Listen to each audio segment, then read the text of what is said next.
কেউ কারো রিজিকে ভাগ বসায় না, কেউ না।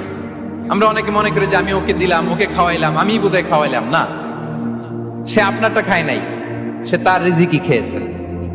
আমাদের ঘরে আমাদের বন্ধু বান্ধব আসে অনেক সময়, আমাদের ঘরে অনেক সময় অতিথি আসে, তাদেরকে আমরা আপ্যায়ন করি, তাদেরকে খাওয়াই।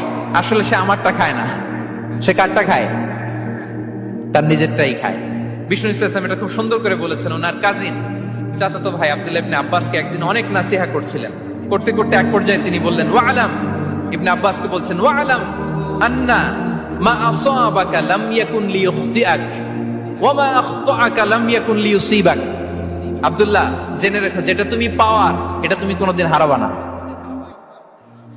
যেটা তোমার হওয়ার কথা ছিল ওটা তুমি কোনোদিন মিস করবা না। আর যেটা তুমি পাওয়ার কথা না, গোটা বিশ্বের সব শক্তিকে হাতের মুঠোয় আনলেও সেটার দেখা তুমি পাবে না, পাবে না। ওয়ালাম আন্নামা আসাবাকা লাম ইয়াকুন লিইখতিআক ওয়া মা আখতাআকা লাম ইয়াকুন লিইউসিবাক রুফিআতিল আকলাম ওয়া জাফফাতিস সুহুফ। আব্দুল্লাহ, রিজিক নিয়ে চিন্তিত হয়ো না, রিজিক নিয়ে পেরেশান হয়ো না। প্লে ইউর রোল, রিজিক ইজ ফিক্সড। যেটা তুমি পাওয়ার তুমিই পাবা, যেটা তুমি পাওয়ার কথা না চেষ্টা করেও সেটা তোমার কাছে আসবে না।